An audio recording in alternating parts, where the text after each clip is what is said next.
soir, que tu puisses encore considérer ce temps où le Seigneur est en train de bâtir nos vies. Le Seigneur est en train de nous amener à comprendre le vrai combat de la foi. Et aujourd'hui encore, j'aimerais que tu demandes au Saint-Esprit de te disposer. Qu'il dispose ton esprit, qu'il dispose tout ton être à saisir la parole de ce soir. Élève ta voix et tu es en train de prier au nom de Jésus-Christ. Nous prions tous ensemble. Nous te sommes infiniment reconnaissants, tendre Père, et te rendons de multiples actions de grâce. Merci Seigneur. Toi, c'est lui qui dispose nos cœurs. Toi, c'est lui qui nous veut à toi, Seigneur. Nous te disons merci. Que nos esprits, Seigneur, soient disposés à saisir la parole de ce soir. C'est au nom de Jésus-Christ. Nous avons ainsi prié avec beaucoup d'actions de grâce. Amen. Est-ce qu'on peut s'élever et on acclame le Seigneur? Ceux qui sont derrière, avancez. Gloire au Seigneur, alléluia. Gloire à Jésus. Gloire à Jésus. Gloire à Jésus. Gloire à Jésus. Gloire à Jésus. Gloire à Jésus. Gloire à Jésus. Amen. Nous pouvons reprendre nos places. Combat le bon combat de la foi. Combat le bon combat de la foi. Et déjà hier, nous avions présenté le décor et déjà nous avions donné le texte de ce soir, n'est-ce pas? Nous avions donné le texte de ce soir et sans plus tarder, j'aimerais qu'on prenne ensemble ce texte. Il est dans Éphésiens, chapitre combien? 4. Du premier verset au verset 3 et puis 17 à 32. Nous allons faire cette bonne lecture et ensemble, nous voulons nous lever pour honorer cette parole. Nous prenons Éphésiens chapitre 4, du premier verset au verset 3, et puis de 17 à 32. Amen. Nous lisons au nom de Jésus-Christ. Je vous exhorte donc, moi, les prisonniers dans le Seigneur, à marcher d'une manière digne de la vocation qui vous a été adressée, en toute humilité et douceur, avec patience, vous supportant les uns les autres avec charité, vous efforçant de conserver l'unité de l'esprit par le lien de la paix. Et nous allons vers 17. Voici donc ce que je dis et ce que je déclare dans le Seigneur, ce que vous ne devez plus marcher comme les païens qui marchent selon la vanité de leurs pensées. Ils ont l'intelligence obscurcie. Ils sont étrangers à la vie de Dieu à cause de l'ignorance qui est en eux, à cause de l'endurcissement de leur cœur. Ayant perdu tout sentiment, ils se sont livrés à la dissolution pour commettre toute espèce d'impureté jointe à la cupidité. Mais vous, ce n'est pas ainsi que vous avez appris Christ, si du moins vous l'avez entendu, et si conformément à la vérité qui est en Jésus, c'est en lui que vous avez été instruits à vous dépouiller. Eu égard à votre vie passée, du vieil homme qui se corrompt par les convoitises trompeuses, à être renouvelé dans l'esprit de votre intelligence et à revêtir l'homme nouveau, créé selon Dieu dans une justice et sainteté qui produit la vérité. C'est pourquoi renoncez au mensonge et que chacun de vous parle selon la vérité à son prochain, car nous sommes membres les uns des autres. Si vous vous mettez en colère, ne péchez point, que le soleil ne se couche pas sur votre colère et ne donnez pas accès au diable. Que celui qui dérobait ne dérobe plus, mais plutôt qu'il travaille en faisant de ses mains ce qui est bien, pour avoir de quoi donner à celui qui est dans les besoins, et qui ne sorte de votre bouche aucune parole mauvaise, mais s'il y a lieu, quelques bonnes paroles qui servent à l'édification et communiquent une grâce à ceux qui l'entendent. N'attristez pas le Saint-Esprit de Dieu par lequel vous avez été scellés pour les jours de la rédemption. Que toute amertume, toute animosité, toute colère, toute clameur, toute calomnie et toute espèce de méchanceté disparaissent du milieu de vous.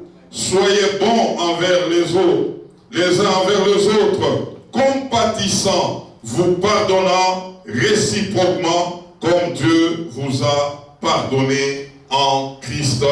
Amen. Waouh! On peut reprendre nos places. Ah, quelle parole! Avant de prendre le message de ce soir, j'aimerais faire un pas en arrière pour ce qui concernait hier afin de prendre l'envol de ce soir. Nous avions dit hier que la vie chrétienne commence comment? Par s'asseoir. Et non pas marcher directement. Parce qu'en réalité, avant de marcher avec Dieu, nous devons d'abord nous asseoir dans les Écritures. Et nous avions dit hier, seule une école peut chasser une autre école. Autrefois, nous étions dans le monde, nous étions à l'école du monde. Pendant autant d'années. Et donc, quand nous venons en Christ, il nous faut nous inscrire à l'école de Christ. Et hier, nous avons dit que le monde avait beaucoup investi en nous. Et ce monde a investi dans nos âmes. Ça va, c'est comme si ça n'a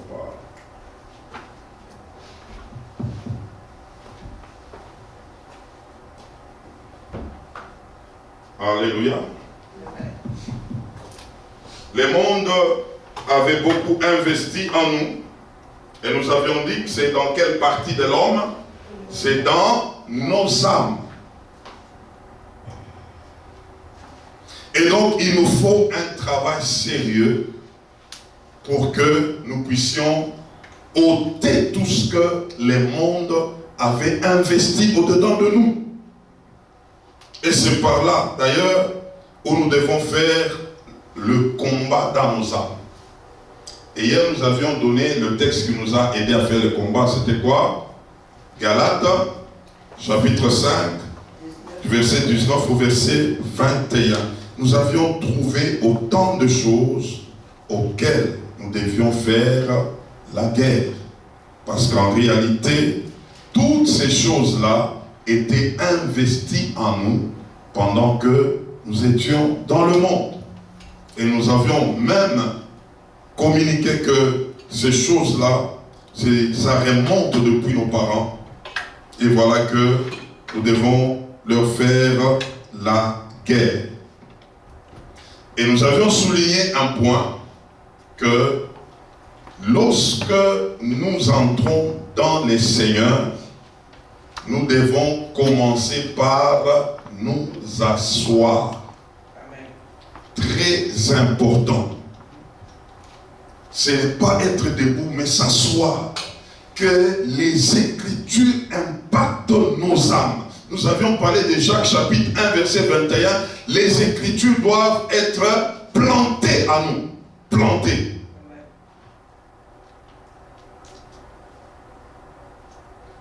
Alors ce soir, nous voulons continuer. On nous dit déjà au verset 4. Je vous exhorte donc, moi les prisonniers dans le Seigneur, à faire quoi? À marcher d'une manière digne de la vocation céleste. On nous exhorte à faire quoi? À marcher. Dites après moi, marcher. Marcher. Hier, nous avions commencé par s'asseoir. C'est pourquoi je vous ai dit que si quelqu'un comprend les textes des Éphésiens, il sera stable dans la vie chrétienne. La vie chrétienne commence d'abord par s'asseoir. Et quand tu es assis dans les Écritures, maintenant, tu peux faire quoi? Tu peux marcher.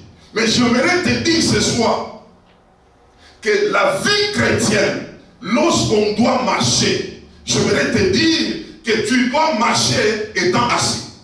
Amen. Yes. Dis ça à ton voisin.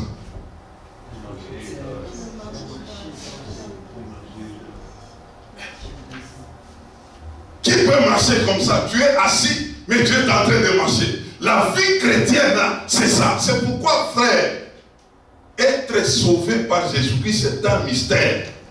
Yes. Marcher, mais étant assis. Ah, ce soir, quelqu'un va comprendre quelque chose. En Christ, on ne marche pas étant debout. En Christ, on marche étant assis. Yes. Vous savez, nous venons de lire Éphésiens 4. Je ne sais pas si tu as constaté comme moi. Il y a beaucoup d'exigences. C'est pourquoi je vous ai dit, la première partie, on verra quoi?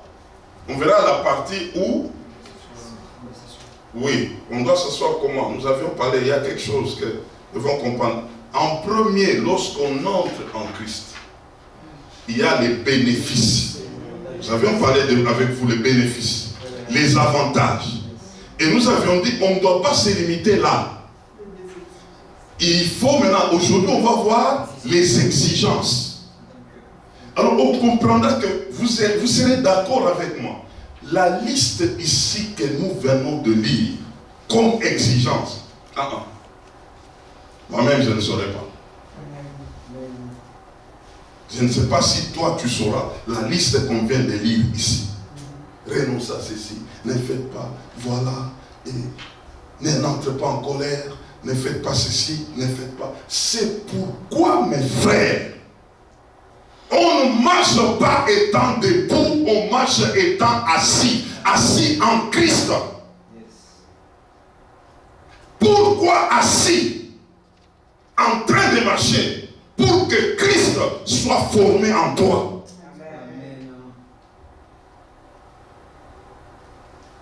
On va comprendre quelque chose ce soir. Comment ces choses-là se font?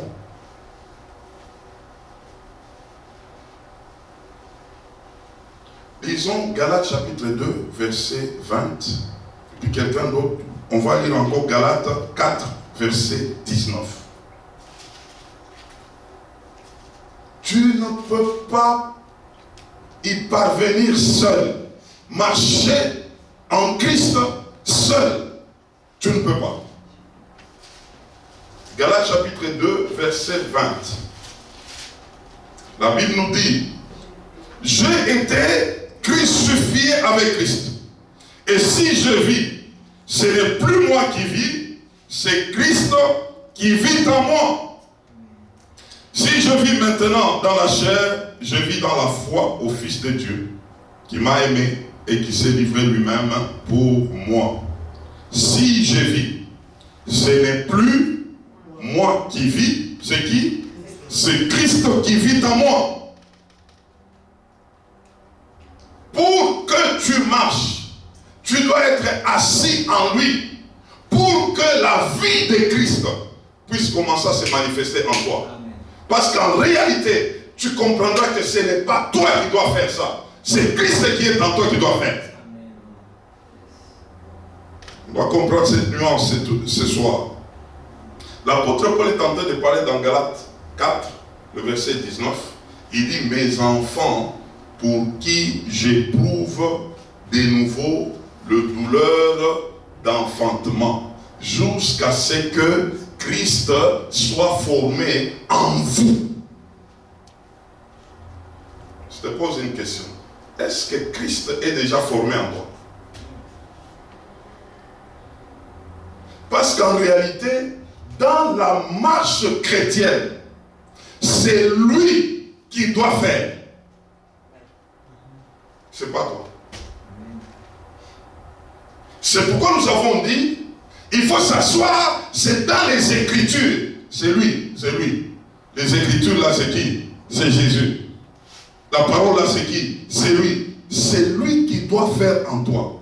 Toute tentative de chercher à faire de toi-même, c'est un échec. C'est pourquoi un exercice que l'enfant de Dieu doit faire, c'est de tout faire pour que Christ soit assis en lui.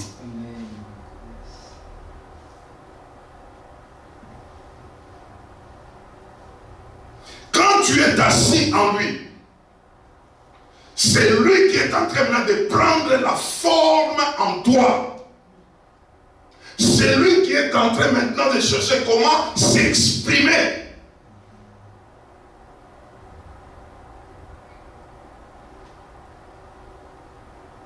Le vrai problème que nous avons Christ. Mais jusque-là, il ne s'exprime pas correctement. Il ne parle pas correctement en nous. Et l'âme cherche toujours à s'exprimer au lieu que Christ s'exprime. C'est pourquoi nous devons travailler jusqu'à ce que Christ fasse quoi? Cette formule. Il y avait un frère. Ce frère-là était en train de servir. Il servait Dieu. Et puis, dans le Seigneur, il a connu un couac avec un autre frère. Il était tellement blessé. Jusqu'à ce que ce frère-là a dit non. Tel qu'on m'a blessé, il me sera difficile de pardonner. Je ne peux pas pardonner. Je suis tellement choqué. Regarde ce qu'on m'a fait, regarde ce qu'on m'a fait. Alors, le frère est allé voir un sage pour expliquer son problème. C'était un vieux qui avait de l'âge dans le Seigneur. Il dit, j'ai un problème. Regarde, tel frère, il m'a tellement blessé que je ne peux pas lui pardonner. Le vieux le regarde et dit, tu as raison. Tu ne peux pas lui pardonner. J'aimerais te dire, laisse Christ en toi les pardonner.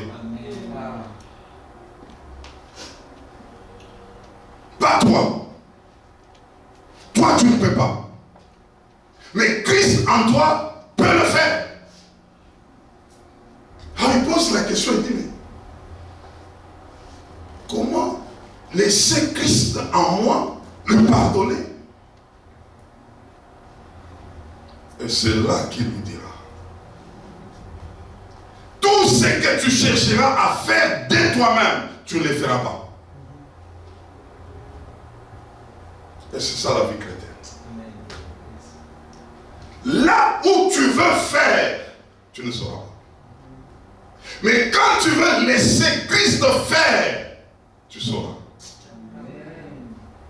C'est pourquoi 2 Corinthiens chapitre 3, le verset 5, la Bible est en train de nous dire, ce n'est pas à dire que nous soyons pour nous-mêmes capables de concevoir quelque chose chose comme si la chose là venait de nous-mêmes. Non. Et il continue en disant, notre capacité, au contraire, vient de Dieu. Tu ne peux pas concevoir quelque chose comme si la chose vient de toi. C'est moi qui ai fait. Non, si c'est toi, frère, tu le feras un peu. Et un jour, tu vas t'arrêter. Tu vas t'arrêter.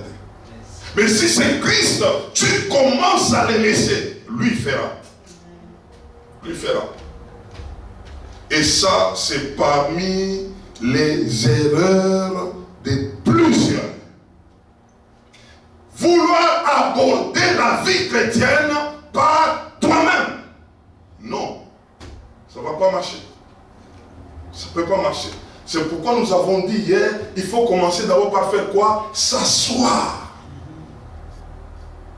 Il faut que quand tu es assis là, Christ est en train d'entrer en toi. Il entre en toi, il entre en toi, il entre en toi, il entre en toi. Et jusqu'à ce que tu vas te retrouver aux deuxième position et celui qui a la première position. Ah là, tu as fait quelque chose. Mais là, tu commences à les suivre. Vous savez, jusque là, en toi, il y a un combat de direction. Et c'est Christ qui dirige ou c'est toi qui dirige? Si je te piétine, je te piétine ou j'ai piétiné Christ? Si j'ai piétiné Christ, il va me pardonner. Si je te piétine toi, il te sera difficile de me pardonner.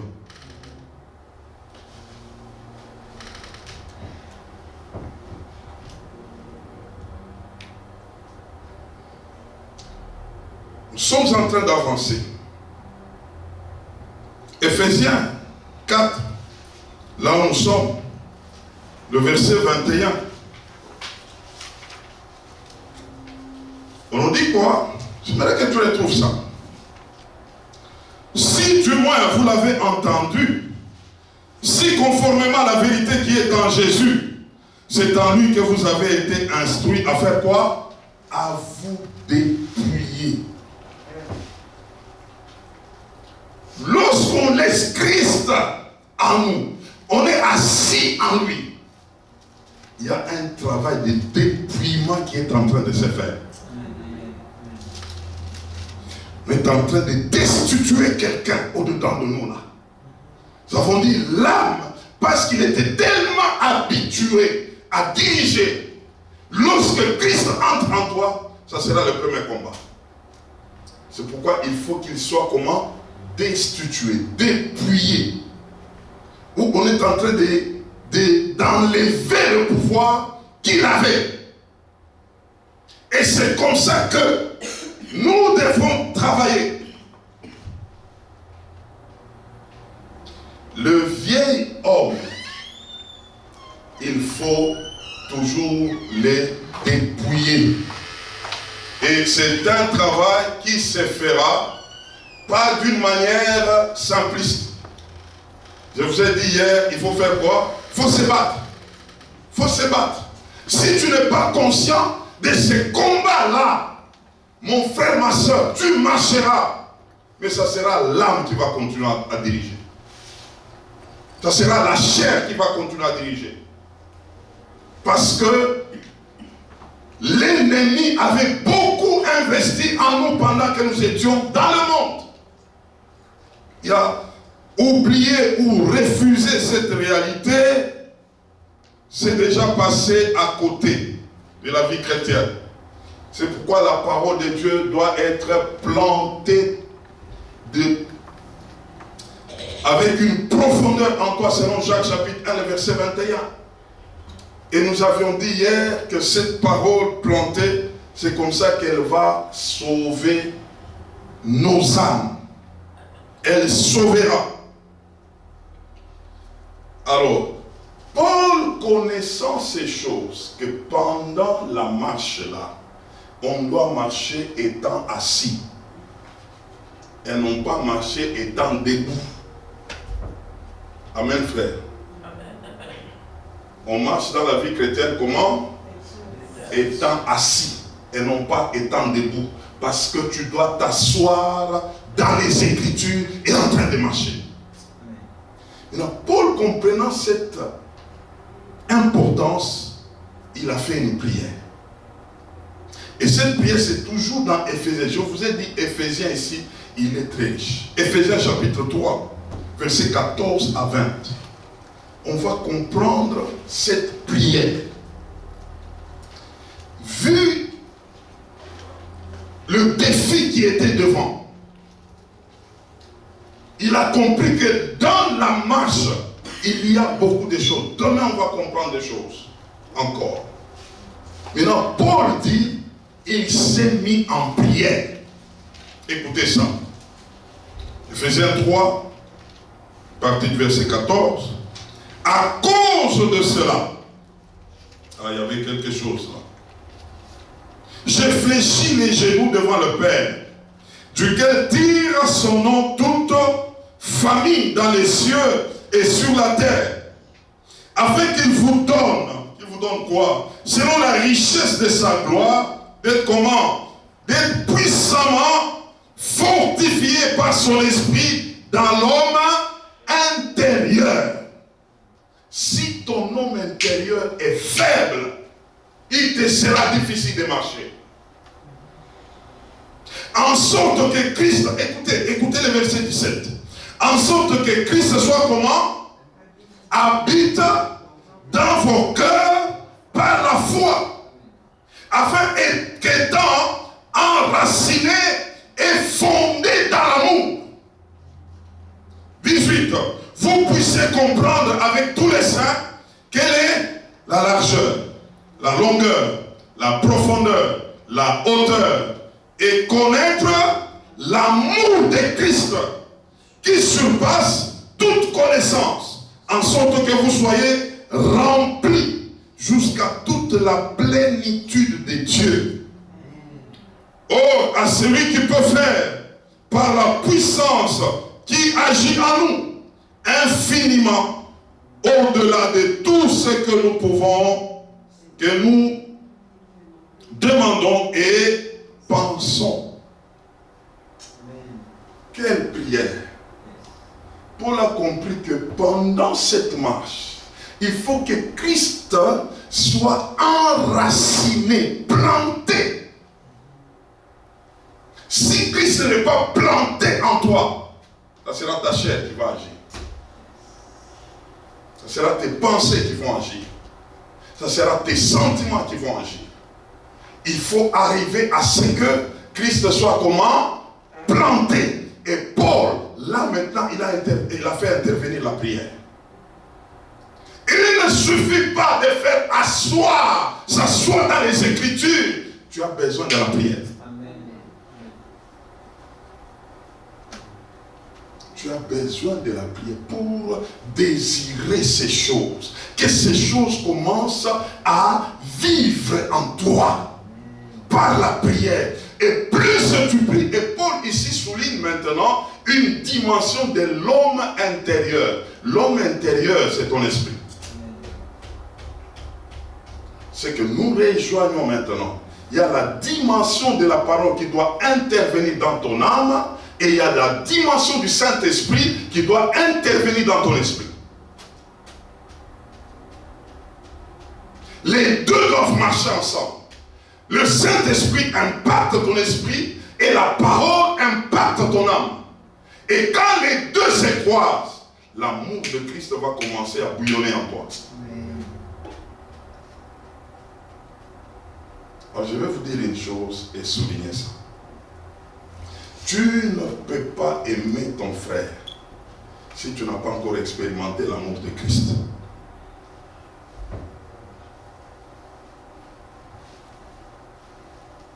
Tu ne peux pas.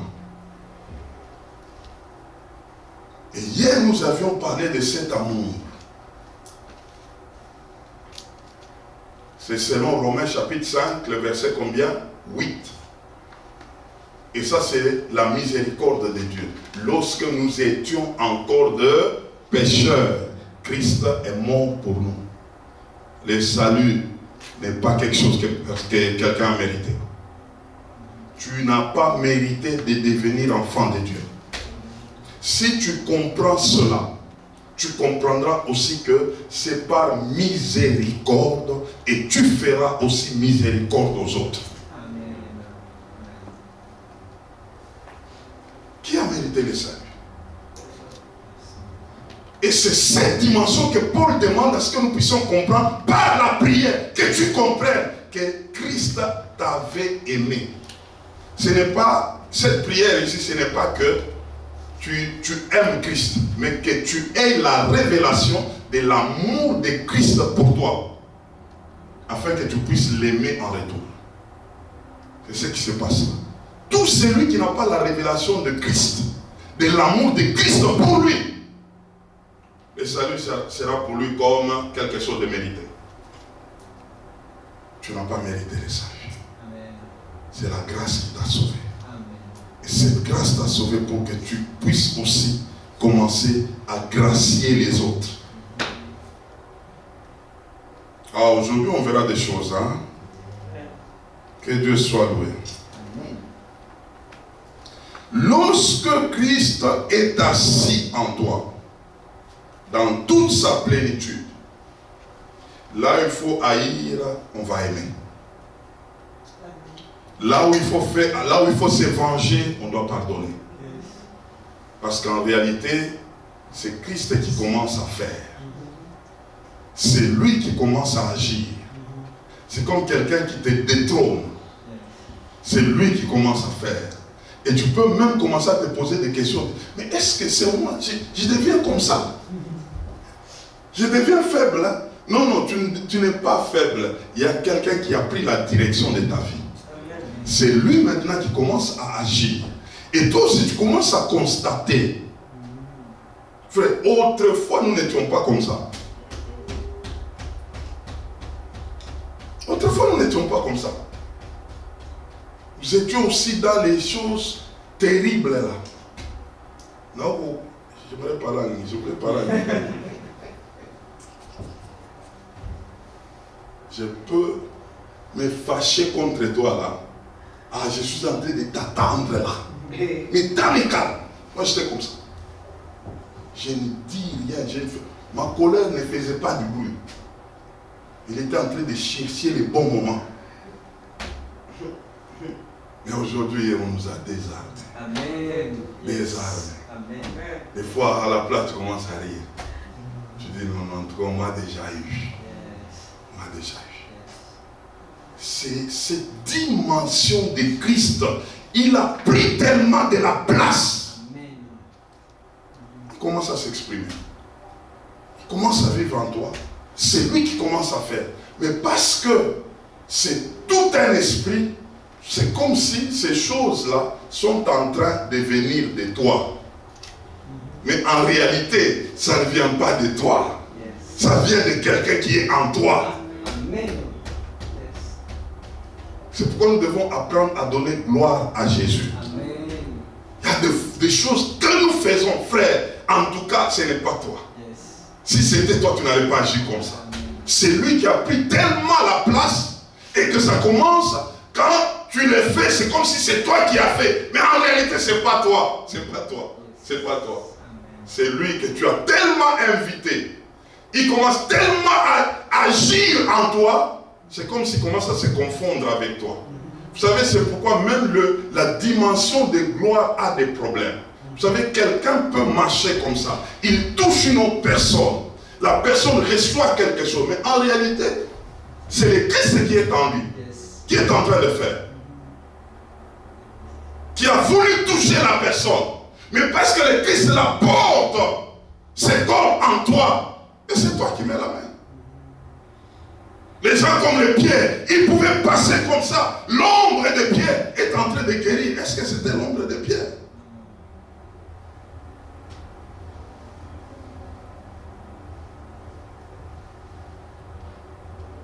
Alors, ce soir, nous voulons faire une découverte. Nous sommes toujours dans Éphésiens 4. Il y a 4 choses qui aiment faire route ensemble avec nous étant enfants de Dieu, quand bien même on ne doit pas faire route ensemble. Si on peut dire, c'est pourquoi Paul a écrit ce texte. Là, c'est pendant la marche. Hier, nous avions vu comment s'asseoir. Mais aujourd'hui, nous sommes en train de voir comment marcher. Mais il y a des choses, quand tu marches là, tu ne marches pas toi-même. Il y a certaines choses qui veulent marcher toujours avec toi. Nous voulons traiter ces choses ce soir. Parce qu'en réalité, pour le Seigneur, ces choses-là ne doivent pas marcher avec toi. Mais ça s'est tellement habitué. Et ces choses-là, pour que ça entre en toi, il faut que tu leur donnes accès. Et ces choses-là ont la capacité d'attrister le Saint-Esprit pour que l'ennemi frappe. On le retrouve dans les textes que nous avions lus avec vous, dans Éphésiens 4 là, que je vous ai donné depuis hier, à partir du verset 17 jusqu'au verset combien? 32. Ces choses sont là. On va les énumérer et on va les traiter.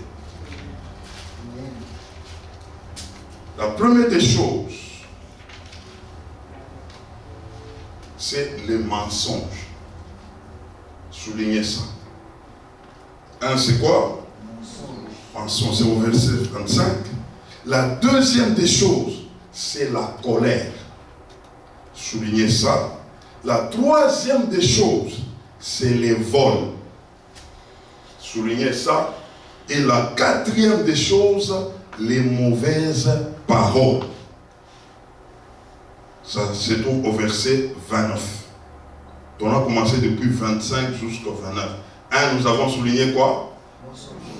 Mensonge. 2, 3, 4. Vous savez, ces 4 choses ici, c'est là où se trouve le centre du combat de l'homme avec l'ennemi. On peut le reprendre? 1, 2, 3, 4. Mauvaise parole. Tant que tu ne trouveras pas les antidotes de ces choses, ça va te déranger. Et là, nous disons, c'est pendant la marche. Vous savez, Israël, je vous ai dit, Éphésiens, dans l'ancienne alliance, est comparé à quoi? À Exode. Regardez dans les déserts, c'est pendant la marche qu'Israël n'est pas entré. C'est pendant la marche qu'il y a eu des gens qui sont morts. C'est pendant la marche. Pendant la marche, la génération, toute la génération de Josué et Caleb étaient tous morts. Il était resté que Josué et Caleb. Pendant la marche. Et dans la nouvelle alliance, pendant la marche, il y a ces 4 choses ici. C'est pourquoi nous devons savoir comment les traiter. Pour que ces choses-là s'arrêtent et que tu sois informé comment leur faire la guerre. Parce que mon frère, ma soeur, la vie chrétienne, je vous ai dit hier, c'est quoi? C'est un combat. Si tu ne comprends pas la dimension du combat, on va te mettre à côté. L'ennemi va se charger de toi, frère, et tu seras hors course. C'est une bataille. Ce n'est pas des choses comme ça. C'est une bataille. Quel est l'antidote du mensonge? Apocalypse chapitre 22, verset 15. Je vous ai dit hier, rappelez-vous toujours, quand tu es en train de lire la parole, tu trouves des versets qui te jugent. Il faut faire quoi? Il faut les fuir. Il faut lire. Il ne faut pas que tu arrives là, malheur. Ah, tu dis, ah non, en tout cas, non, ça je dois traverser, ça je ne dois pas. Apocalypse chapitre 22, le verset 15. Et c'est comme ça que, personnellement, je traite avec la parole pour que la parole puisse impacter ma vie. Je trouve quelque chose qui peut m'aider à ne pas faire ce qui est proposés par l'ennemi. Est-ce qu'on peut lire? On nous dit quoi? Il ne faut pas sauter. Hein? Nous sommes là? 1, 2, 3. Dehors les chiens, les enchanteurs, les impudiques, les meurtriers, les idolâtres et quiconque aime et pratique les mensonges. Dehors. Alors, quand je marche dans ma vie chrétienne et que l'ennemi me propose les mensonges, je dis, ah, je ne veux pas être dehors. Amen. Yes. Je ne veux pas être dehors, frère. Si je dois continuer dans les mensonges, je serai où? Dehors. Dehors. Donc tu as déjà un réflexe par rapport au mensonge. Quand un mensonge arrive, tu dis quoi? Dehors. Si je m'implique là-dedans, ça sera quoi? Dehors.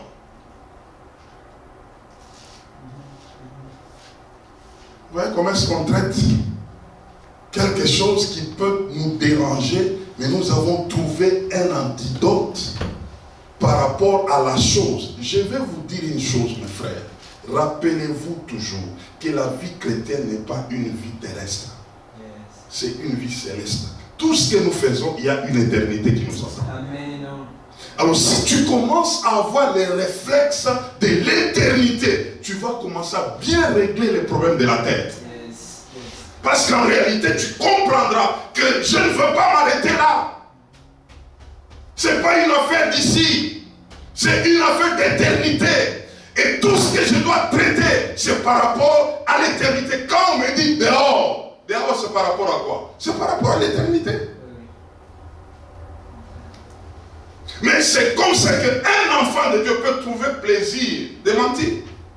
Il dit que non, c'est une voie pour moi, pour passer. Mais quand quelqu'un comprend les choses sur le plan éternel, il comprendra cette parole de dehors. Il dit non, non, je ne veux pas aller dehors. Je ne veux pas aller dehors. Je règle mes affaires par rapport à quoi? Par rapport à l'éternité. C'est que je dois dire la vérité. C'est que je dois chercher à m'asseoir dans la vérité. C'est que je dois tout faire pour que la vérité soit ma ceinture à moi. Ayez la vérité comme ceinture. Pourquoi? Parce que on m'a dit là, avec Apocalypse 22, dehors, celui qui pratique les mensonges. Je ne veux pas rater. Le problème est réglé, frère. Le problème est réglé. Est-ce qu'on a trouvé l'antidote? L'antidote du mensonge, c'est quoi? Il dit quoi? Dehors. Ah non, moi je ne veux pas être dehors, frère. Je suis en train de transpirer ici comme ça pour que je sois dehors. Non, non, non, non. Non, non, non, non, non. Ah non, non. Deuxièmement, c'est quoi? La colère. Aïe, aïe, aïe, aïe. Là, nous rentrons toujours dans Éphésiens 4, là. On nous dit quoi? 26 et 27. Et quelqu'un nous prépare Proverbe 14, 29. Moi, là, c'est le Proverbe 14, 29 qui m'avait guéri. Mais disons d'abord, rentrons dans les textes de base. Le texte de base, c'est quoi? Nous sommes dans Éphésiens 4, n'est-ce pas? Prenons là, ce 26 et 27. Si vous vous mettez en colère, ne péchez point, que le soleil ne se couche pas sur votre colère. Et verset 27 nous dit quoi? Et ne donnez pas accès au diable.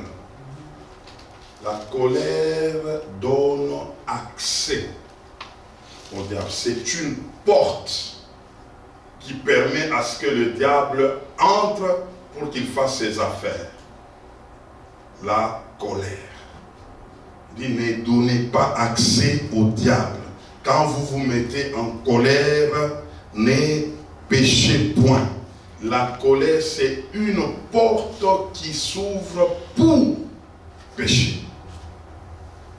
Maintenant, lisons Proverbe 14, verset 29. Je dis, c'est ce qui m'avait vraiment guéri comme antidote de la colère. Écoutez ça. La Bible dit, celui qui est lent à la colère a une grande intelligence. Mais celui qui est prompt à s'emporter proclame sa folie.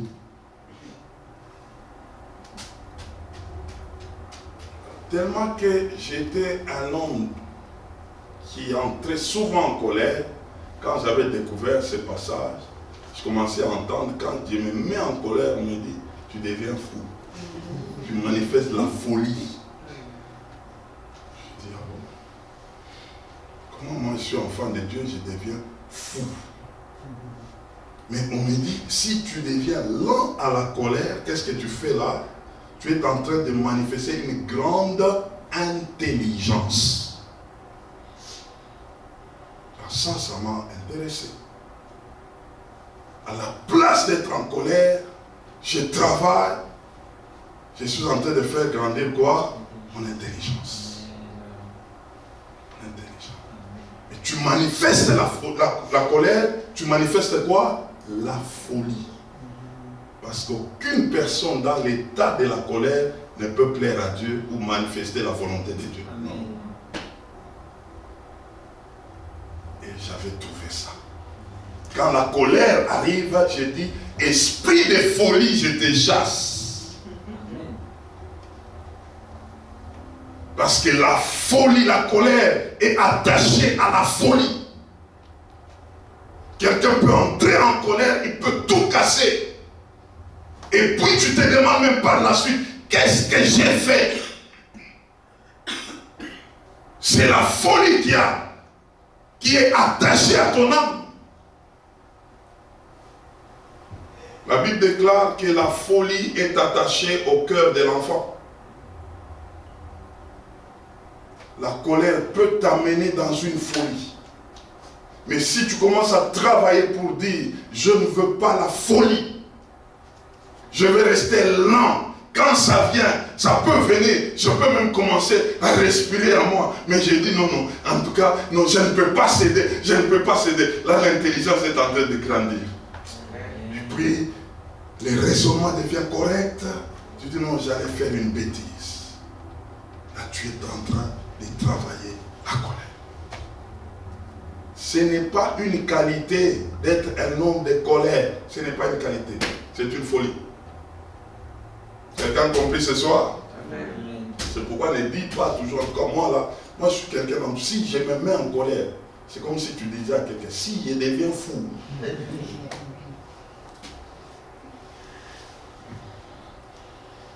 Ah, quelqu'un a compris ce soir? Amen. Que l'intelligence s'augmente. Amen. À la place que ton intelligence travaille. Yes. Pour que la folie ne soit pas ton partage. Troisièmement, les vols.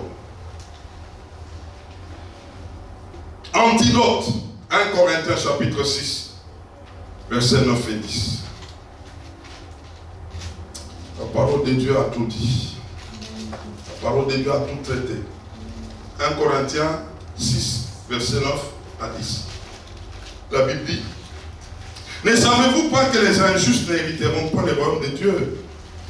Ne vous y trompez pas, ni les impudiques, ni les idolâtres, ni les adultères, ni les infamies, ni les infâmes, les efféminés plutôt, ni les infâmes. Écoutez maintenant le verset 10. Ni les voleurs, ni les cupides, ni les ivrognes, ni les outrageux, ni les ravisseurs n'hériteront le royaume de Dieu. Amen. Les voleurs sont placés au point où on est en train de les interdire. Vous savez, ici, beaucoup de gens parlent souvent de l'impudicité comme un péché qui est au top. Les vols, là, c'est comme l'impudicité.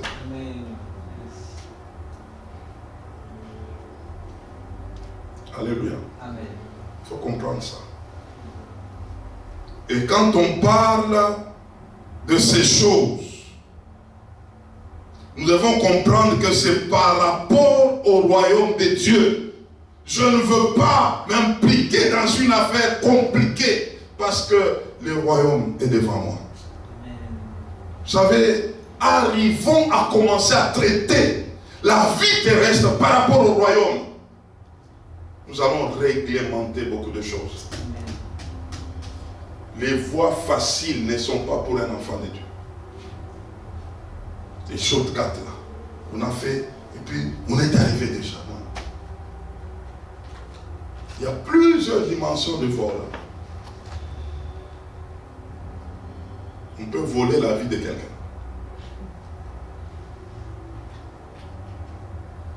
Alléluia.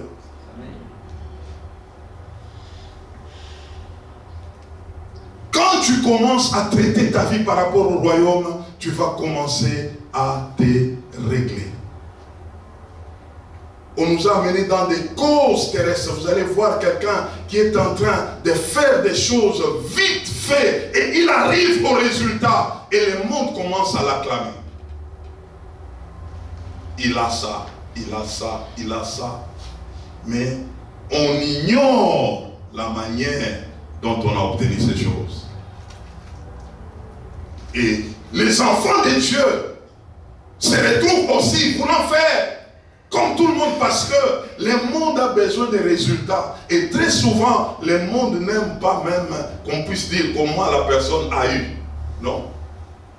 Ça n'intéresse pas le monde. Le monde, c'est présenter les choses. Qu'est-ce que tu as? Pas comment tu as eu. Non, tu es un brave. Même si tu as volé la vie de quelqu'un, tu l'as sacrifié. Mais il suffit de présenter les résultats. On fait quoi? On t'acclame. Ça le monde. Et quand quelqu'un commence à raisonner selon le royaume de Dieu, il dira, je dois marcher selon les voies du Seigneur. Je suis en train d'aller. Oui, ça peut être dur, mais le Seigneur ne peut pas m'abandonner. Je veux arriver, j'arriverai. Et les autres sont en train de prendre le petit chemin. Vous savez, peut-être ce n'est pas ici. Nous venons dans des pays compliqués. Tu peux te retrouver avec quelqu'un. Il était le matin là. Il était là, à pied là. Les soirs, là, tu peux te retrouver là, il roule carrosse là. Mais quand tu lui poses la question, comment tu as fait? Il dit, non, mais ça, c'est pas ton problème, vraiment. Et ils ont changé les termes de vol, c'est devenu autre chose là. Bon, il faut comprendre ça. Mais quand tu traites avec le royaume, quand tu traites pour la cause du royaume, tu vas te dire, ces choses ici, je ne peux pas m'impliquer. L'ennemi cherchera à t'amener, à obtenir des choses que tu pouvais obtenir avec Dieu, mais par ses voies à lui, pour qu'il puisse commencer à pointer en disant, c'est moi qui ai fait, c'est moi qui l'ai fait.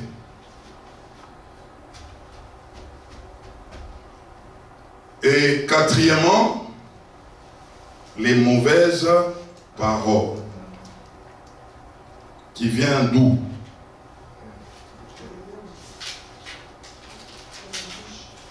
Ah, maman a répondu la bouche. On va lire la bouche ce soir. Jacques chapitre 3, 5 à 6, et puis 8 à 10.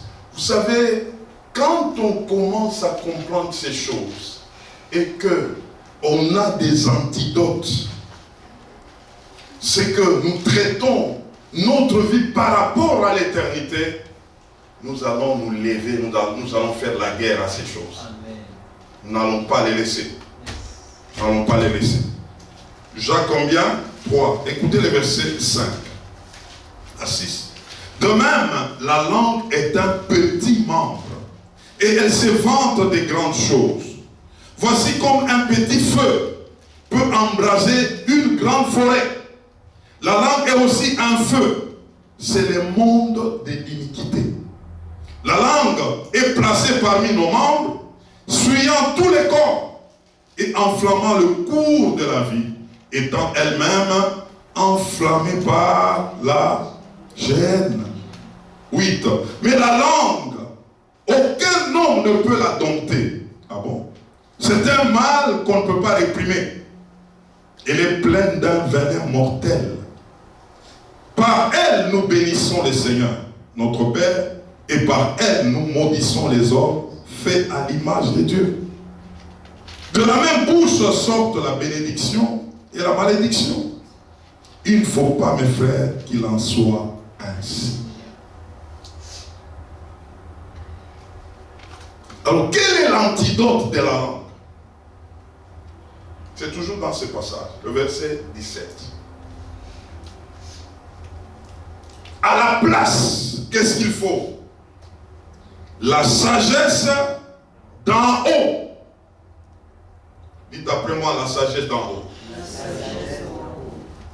Vous savez comment on a souligné ici? Pas la sagesse d'en bas.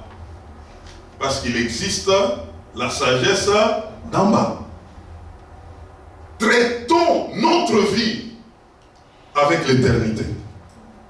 Nous allons comprendre. J'ai souligné ici 8 points qui peuvent nous aider à nous en sortir par rapport à la langue. Est-ce que vous êtes là? Amen. On nous dit cette sagesse d'en haut, elle est premièrement comment? Elle est pure. Nous avons besoin de la pureté. Pureté dans les pensées. Pureté dans notre façon de faire. Pureté dans notre façon d'agir. On nous dit cette sagesse est comment? Deuxièmement, elle est pacifique. Si tu veux utiliser correctement ta bouche, utilise ta bouche pour la paix. Pour répandre la paix. Que tu sois un partisan de la paix quand tu parles. Troisièmement, elle est comment? Elle est modérée. Vous savez, la modération, c'est quoi? C'est une dimension de retenue, un frein. On doit mettre le frein à nos bouches. C'est ça la modération. Ne dis pas tout. Il faut un frein. Il faut que la bouche puisse avoir un frein.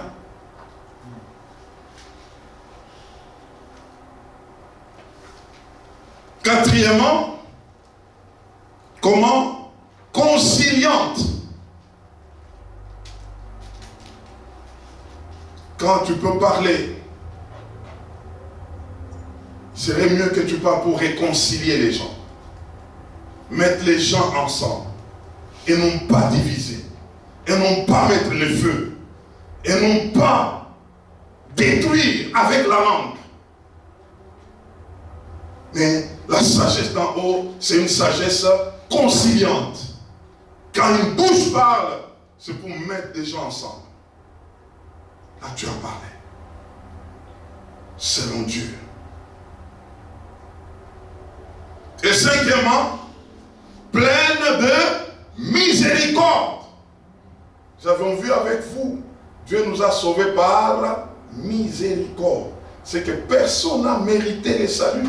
Mais comment est-ce que toi, tu peux devenir maintenant quelqu'un qui est sans miséricorde? Non, on a fait ça, maintenant c'est fini. Oh, si Dieu pouvait te dire aussi, bon, en tout cas, j'ai été trouvé comme ça, c'est fini. Vous savez, il y a une dimension de la prière de notre Père que beaucoup proclament mal, c'est le pardon. Cette prière-là dit quoi? Pardonne-nous nos offenses, comme nous pardonnons aussi à ceux qui nous ont. C'est que tu ne pardonnes pas aussi, tu ne seras pas non plus pardonné. Mes frères, Dieu nous a pris sans regarder ce que nous avons fait. Mais quand toi tu veux regarder maintenant, tu peux compter. Hier, on m'a fait ça. Avant-hier, hier, on compte. Amen, ma soeur. Amen, ma soeur. Il ne faut pas compter. Parce que si Dieu pouvait compter, ça allait être compliqué. Ça sera compliqué, très compliqué. Tous les jours là, qu'on commence à compter et que Dieu aussi se met dans l'exercice de compter. Ah, je ne sais pas qui va rester ici. Dieu, lui, il doit nous pardonner. Mais toi, là, tu dis, moi, je ne pardonne pas. Mais lui, Dieu doit me pardonner. C'est comme ça. C'est comme ça que ça doit se faire? Non. Amen, ma soeur. C'est comme ça. La miséricorde, c'est quelque chose qui doit nous accompagner pendant la marche. Nous sommes en train de parler de la marche. Pendant la marche, nous devons être animés de la miséricorde.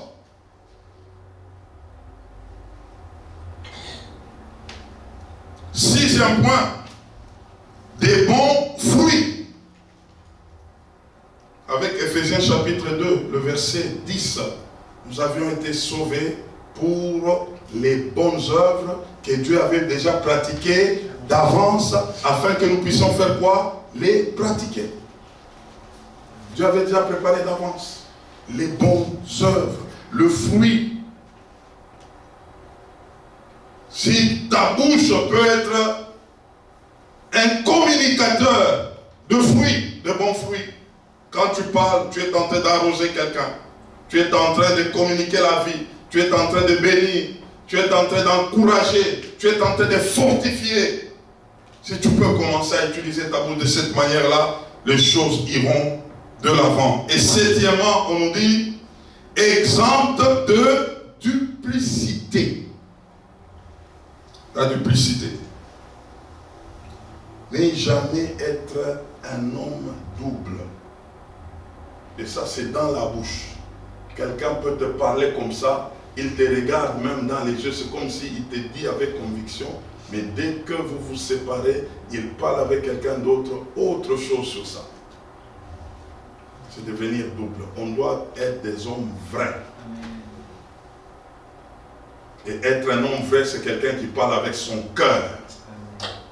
Que ce qui est dans ton cœur soit dans ta bouche.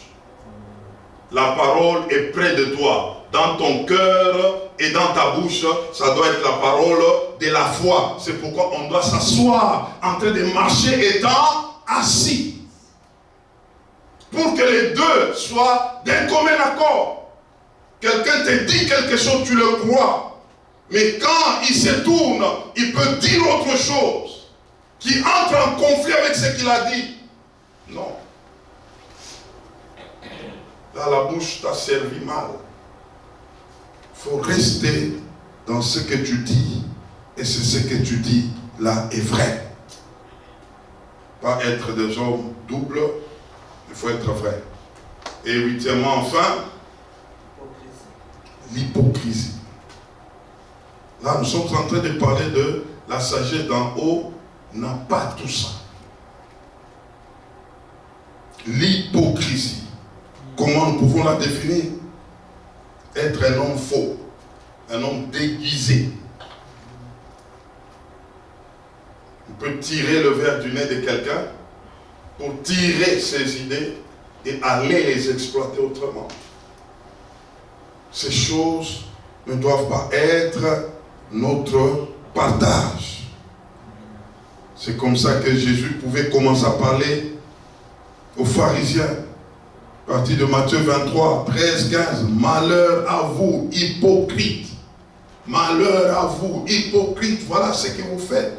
Nous devons, quand tu tombes sur ces choses où on veut t'amener dans l'hypocrisie, pense au malheur à toi. Est-ce que quelqu'un m'entend? Je suis en train de communiquer les antidotes. Il faut trouver des choses qui vont te décourager à faire des mauvaises choses. C'est pourquoi tous ceux qui n'ont pas la parole de Dieu, c'est la fête avec les diables. Ils les manipulent. Quelqu'un peut rester dans des rancunes. Il croit qu'il est en train d'accomplir la volonté de Dieu.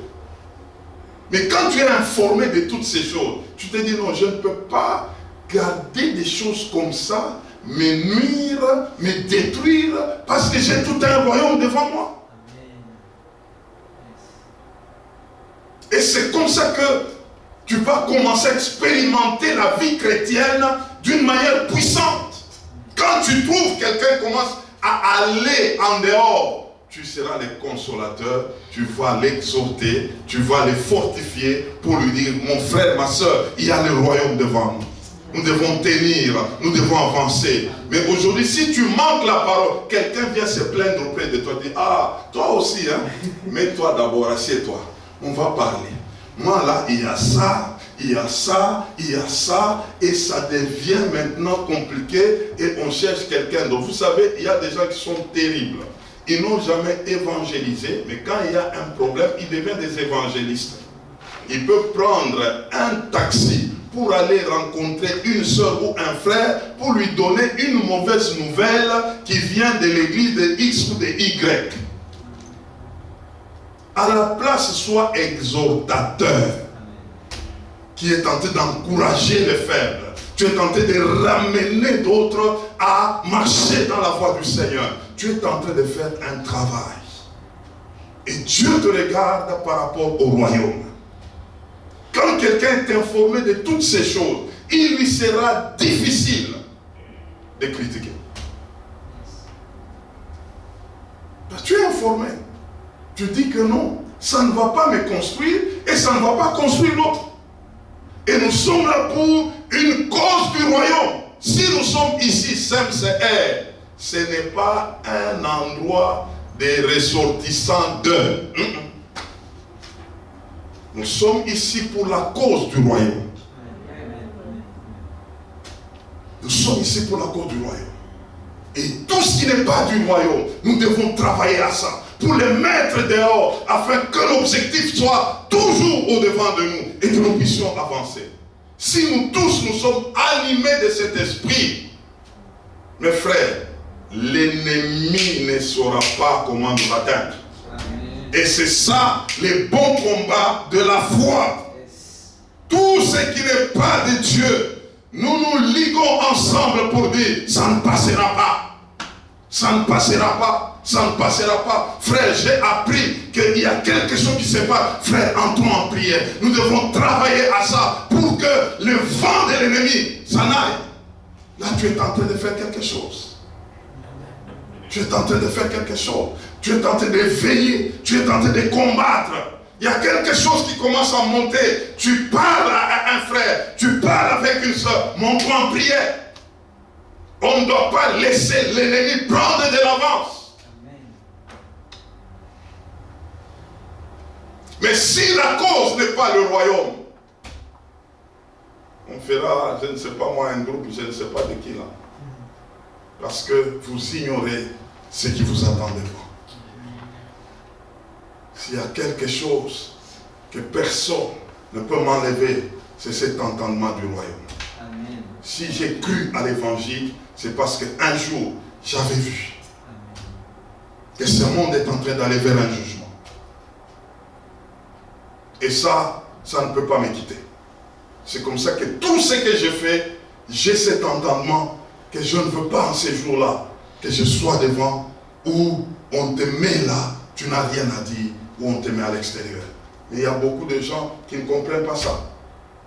Et c'est comme ça que quand il y a quelque chose qui arrive, il dit non, en tout cas, frère, nous avons une cause du royaume. Travaillons à ça. Et pendant que tu travailles à ça, le Seigneur s'occupe de toi pendant la marche. Amen. Il s'occupe de toi. Il se souvient de toi. Il est en train de te donner des bonus avant que l'éternité n'arrive. C'est comme ça que tu vas te retrouver.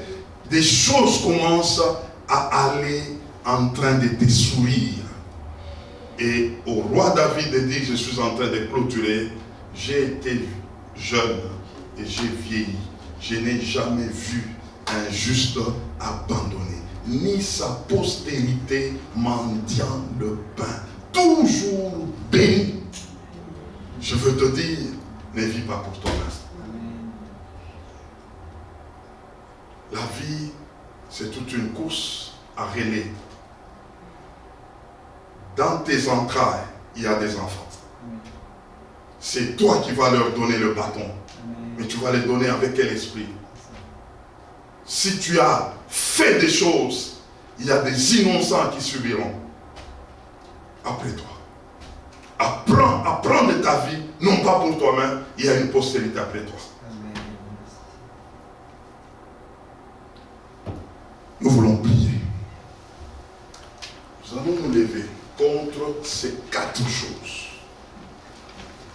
Premièrement, quoi? Deuxièmement, troisièmement, quatrièmement, mauvaise parole. Nous allons les traiter ce soir.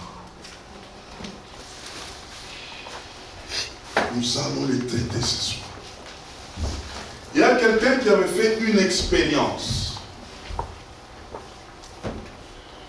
Comment était l'expérience? Je viens chez Pasteur Florence. Je lui dis que Dieu te bénisse. Maintenant, je dis à Pasteur Florence, merci. Je dis à Pasteur Florence, va dire à Maman Na ce que je viens de lui dire. Et elle, quand elle arrive là, moi je lui ai dit que Dieu te bénisse. Et elle arrive ce moment-là, elle peut dire, sois béni. Il a dit, sois béni. Maman apprend la parole que Dieu te bénisse, qui est passée par elle, qui a transité par elle. Quand ça arrive de l'autre côté chez Gare, la forme est déjà biaisée. C'est ce qui se passe avec la vie du monde. Seule la parole de Dieu reste la même. Reste la même. Reste la même. Nous allons nous lever contre tout mensonge. Ou la dimension de biaiser les choses. Une parole qui est sortie, mais qui a un autre son. Le mensonge, sur toutes ses formes, ne doivent pas demeurer en toi. Parce que ce sera des portes que l'ennemi va commencer à utiliser pour te mettre par terre. Dehors les... Là, ne citez pas les saints. Dehors ceux qui pratiquent quoi? Les mensonges. Ah, ce soir, je vais dire mensonge. C'est toi dehors. C'est toi dehors, ce n'est pas moi dehors. C'est toi dehors. Est-ce qu'on peut s'élever? Est-ce qu'on peut s'élever? Nous voulons traiter d'abord les mensonges seulement. Tu es en train de t'élever contre toute forme de mensonge. Il y a des fois quelqu'un peut te mentir pour rien seulement. Il a fallu qu'il dise seulement la vérité, mais les mensonges sont sortis. Et puis tu te demandes même pourquoi j'ai dit comme ça. Je devais même parler correctement. Ce soir, nous voulons dire toute racine des mensonges. Et même dans l'église, mensonges dehors. Tu es en train de déclarer cela. Commence à claquer tes mains. Tu es en train de prier. Tu es en train de proclamer que les mensonges ne soient pas au milieu de nous.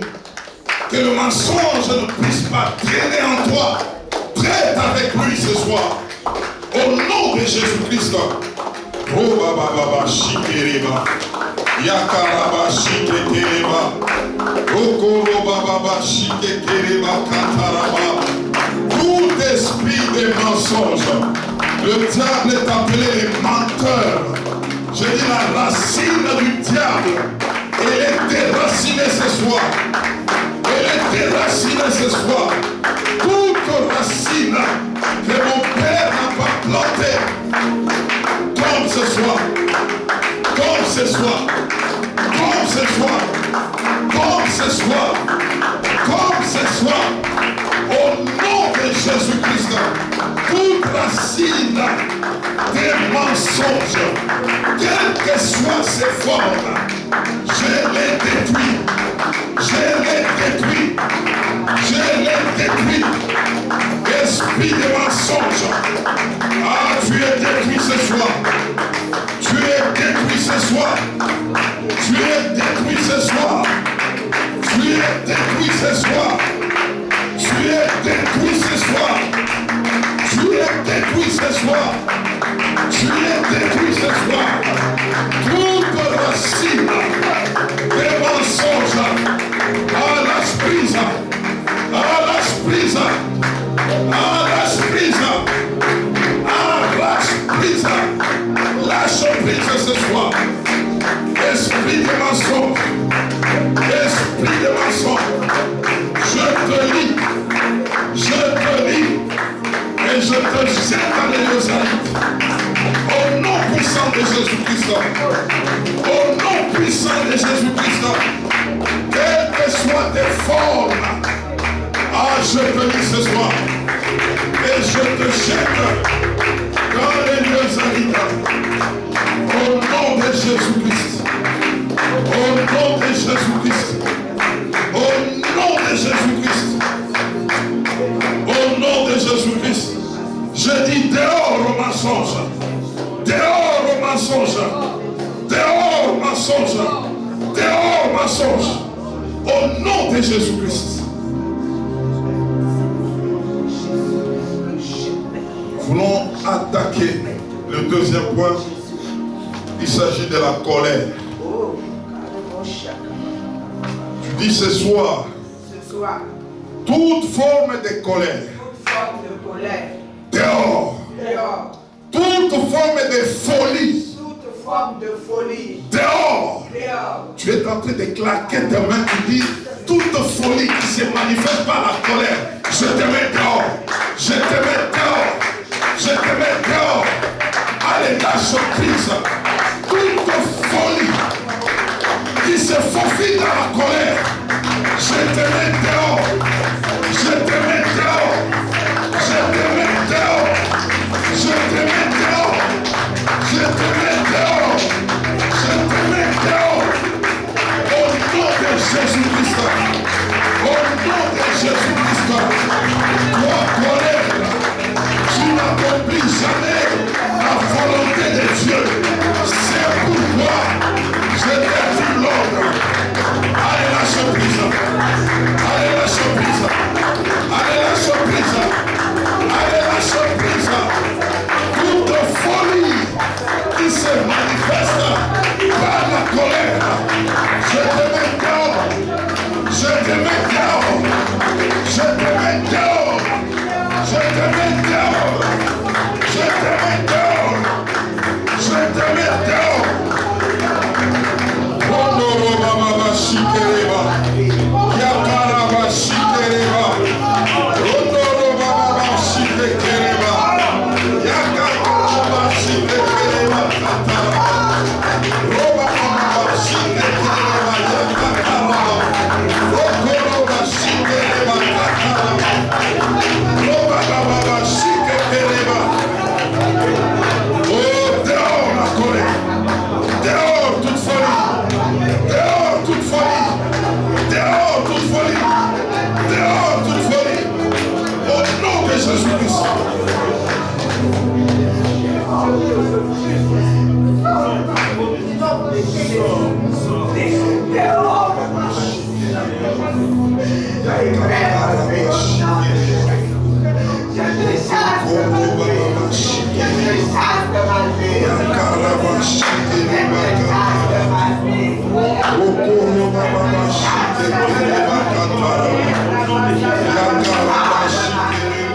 Vous savez que ces choses, c'est vrai, l'ennemi joue avec beaucoup d'enfants de Dieu. Il les amène à avoir leur propre loi. Quand il s'agit de la dîme, ils sont dans leur propre loi. On veut acheter de l'eau, il achète l'eau avec la dîme. On veut acheter un micro, il achète un micro avec la dîme. Il veut donner quelque chose aux pauvres, quelque chose, je ne sais pas moi, à quelqu'un qui est en dehors d'ici, il coupe la dîme. Il y a des gens qui peuvent couper la dîme en 4 morceaux. Il y a d'autres même, ils en font leur propre loi. J'aimerais qu'on lise. Nous sommes à partir de Malachie chapitre 3, verset 7, nous descendons. Depuis le temps de vos pères, vous vous êtes écartés de mes ordonnances. Vous ne les avez point observées. Revenez à moi et je reviendrai à vous, dit l'Éternel des armées. Et vous dites, en quoi devons-nous revenir? Verset 8. Un homme trompe-t-il Dieu? car vous m'êtes trompé. Et vous dites, en quoi t'avons-nous trompé? Dans les dîmes et dans les offrandes. Vous êtes frappés par la malédiction et vous m'êtes trompé, la nation tout entière. Verset 10. Apportez à la maison du trésor toutes les dîmes, afin qu'il n'y ait de la nourriture dans ma maison. Mettez-moi de la sorte à l'épreuve, dit l'Éternel des armées, et vous verrez si je n'ouvre pas pour vous les écluses des cieux, si je ne répands pas sur vous la bénédiction en abondance. Pour vous, verset 11, je menacerai celui qui dévore, et il ne vous détruira pas le fruit de la terre, et la vigne ne sera pas stérile dans vos campagnes, dit l'Éternel. 12. Toutes les nations vous diront heureux, car vous serez un pays de délices, dit l'Éternel des armées. Amen. Amen. J'aimerais te dire ce soir, par cette prière, si quelqu'un ne donne pas sa dîme, quelles que soient ses raisons, oh je ne travaille pas, oh je n'ai pas un travail, mais tu manges, tu es en train de vivre, tu es en train de te promener, tu voles Dieu quelque part. Alléluia. Alléluia. Et dans la vie, ça c'est quelque chose que j'aimerais vous dire. Quand vous voulez faire des affaires avec quelqu'un, vous voulez vous associer, il faut toujours poser la question à cette personne, est-ce que tu donnes la dîme? Sinon, quelque part, il y aura un problème. Tu vas prier aujourd'hui que Seigneur, je me libère de tout esprit de vol. Il y a des idées négatives qui montent quand il s'agit de la dîme. Il y a d'autres même, on t'a donné de l'argent que tu n'avais même pas calculé. Dès que ça tombe entre tes mains, les calculs commencent et il n'y a même pas de dîme. Mais tu n'étais même pas prêt à recevoir cet argent-là. C'est une faveur qui est venue vers toi. Tu n'as pas calculé, mais quand c'est entre tes mains, tu commences maintenant à calculer pour dire, donc qu'est-ce que je dois faire avec? Déjà, j'ai beaucoup de problèmes, mais tu ne savais même pas que cet argent-là allait entrer dans tes mains. Et quand Dieu regarde une telle attitude, il se dit, quelque part, je ne peux pas t'amener loin. Nous allons nous lever contre cet esprit-là. Où tu peux faire 3 mois, tu ne donnes jamais de dîme. Ce n'est pas normal. Ce n'est pas normal. Je vous dis la vérité. Quelqu'un va se lever ce soir. Il va dire non. C'est un combat. C'est un combat. C'est un combat. On devrait te présenter des factures.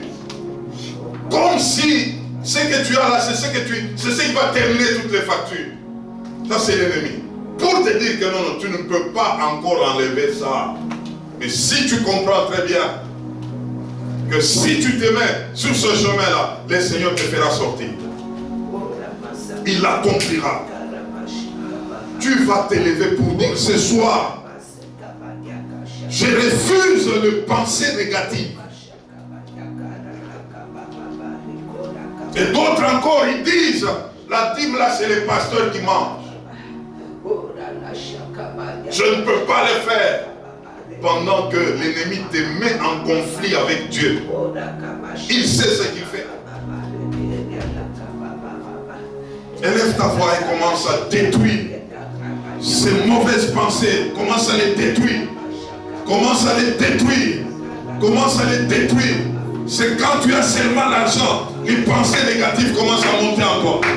Les problèmes commencent à monter en toi. Les calculs commencent à monter en toi. Détruis ces choses ce soir. Détruis ces choses ce soir. Détruis ces choses ce soir.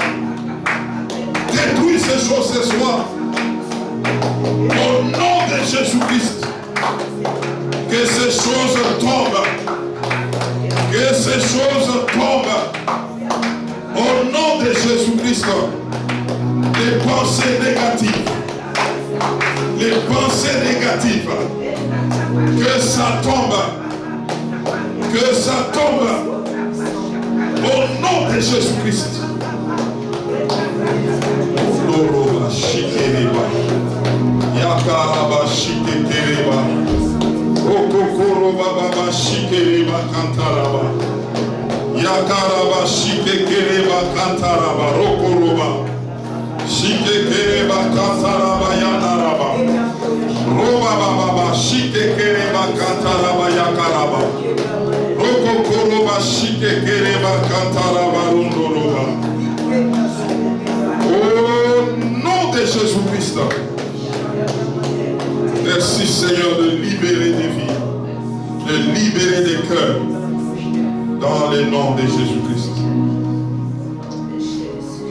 Nous prenons le dernier point sur lequel les mauvaises paroles. Des paroles qui peuvent mettre le feu, qui peuvent diviser, qui peuvent apporter les querelles, peuvent détruire.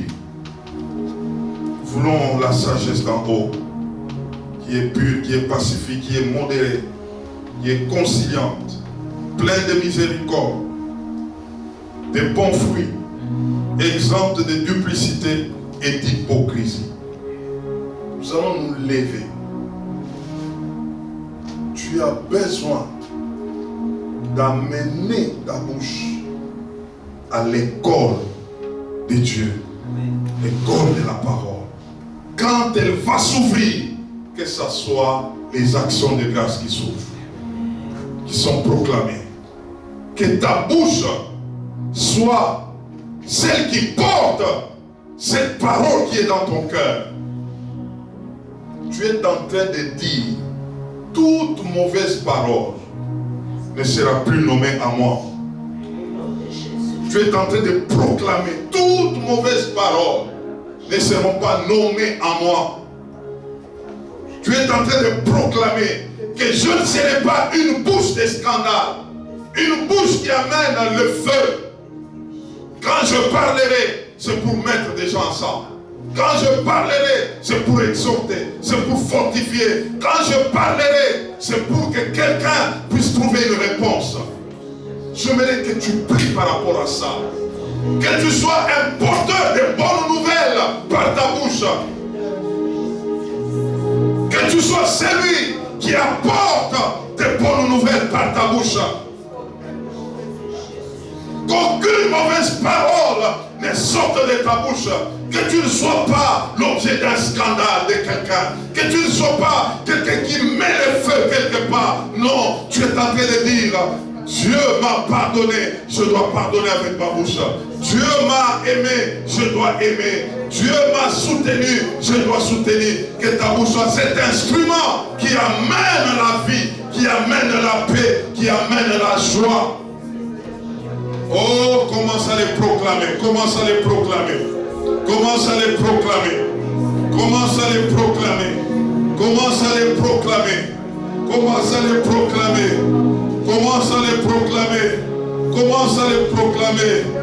Oh, une bouche qui apporte la vie, qui apporte la joie, qui apporte la paix, qui apporte la quiétude, qui apporte la réconciliation, qui apporte tout ce qui est pur. Oh, une bouche qui apporte la miséricorde, qui apporte les pardons, qui apporte la vie, qui apporte tout ce qui est meilleur. Dans le nom de Jésus-Christ. Dans le nom de Jésus-Christ. Dans le nom de Jésus-Christ. Je refuse toute influence du diable. Je refuse des mauvaises paroles. Je refuse des paroles de feu pour embraser des vies de gens. Je refuse cela. Je refuse cela. Au nom de Jésus-Christ. Merci Seigneur. Merci grand Dieu. Merci Seigneur. Merci Seigneur. Merci Seigneur.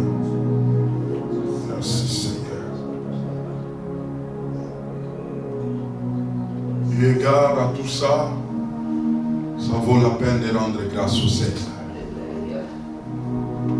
C'est pourquoi seul Jésus-Christ peut changer la vie de quelqu'un. L'instance qui peut nous amener au changement, c'est le royaume de Dieu. En dehors de ça, c'est difficile, c'est compliqué. Et je crois ce soir qu'une bonne sémence est entrée en toi. Une bonne sémence est entrée en toi. Tu vas élever ta voix. Tu vas remercier le Seigneur. Garde bien ce trésor. Marche avec. Selon ce que nous venons de suivre, la vie chrétienne, c'est étant assis. C'est là que nous sommes en train de marcher. Tu marches, mais étant assis dans la parole. Et ce soir, on vient de nous ajouter. À cela, nous devons joindre la prière. Nous devons lutter, nous devons nous battre pour que ces choses soient une réalité. Il se pourrait que pendant que tu marches, tu trébuches un peu. Relève-toi et continue de marcher encore. Ne reste pas assis. Ne reste pas tombé. Tu es tombé quelque part, relève-toi. Tu dois avancer, mais étant assis. Étant assis dans les Écritures. Nous remercions le Seigneur. Nous te sommes infiniment reconnaissants. Toi, le Dieu qui nous a aimés par ta miséricorde. Seigneur, merci parce que nous n'avions pas mérité cet amour. Nous n'avions pas mérité ce salut. Un aussi grand salut qui nous est venu par la grâce. Tu nous as localisés là où nous étions étrangers aux choses de ton royaume. Tu n'as pas fait cas de nos vies. Tout ce qui pouvait t'intéresser, c'est de nous sortir du gouffre. Seigneur, nous te disons merci. Oui, ce soir encore, tu viens de nous dire, de nous-mêmes, nous ne pouvons rien. Mais toi en nous, nous pouvons, Seigneur. C'est pourquoi nous te disons merci. Merci de continuer, tendre Père, à fortifier tout un chacun pendant la marche. Merci, Seigneur. Laisse que toute la gloire revienne à toi et à toi seul. C'est au nom de Jésus-Christ. Nous avons ainsi prié avec beaucoup d'actions de grâce. Est-ce qu'on peut acclamer le Seigneur? Alléluia. On acclame le Seigneur. On acclame le Seigneur. On acclame le Seigneur. Exagère encore. On n'acclame pas le roi étant assis. On se lève et on acclame. Oh, il mérite la gloire. Il mérite l'honneur. C'est lui qui nous sauve. C'est lui qui nous libère. C'est lui qui nous délivre. C'est celui-là que nous acclamons et nous proclamons. C'est celui-là que nous proclamons, que nous nommons au Seigneur. Gloire à Jésus. Gloire à Jésus. Gloire à Jésus. Que la paix du Seigneur soit le partage de tout un chacun. Au nom de Jésus-Christ. Amen. Amen. Allons dans la paix du Seigneur. Allons dans le shalom du Seigneur. Allons dans le shalom du Seigneur.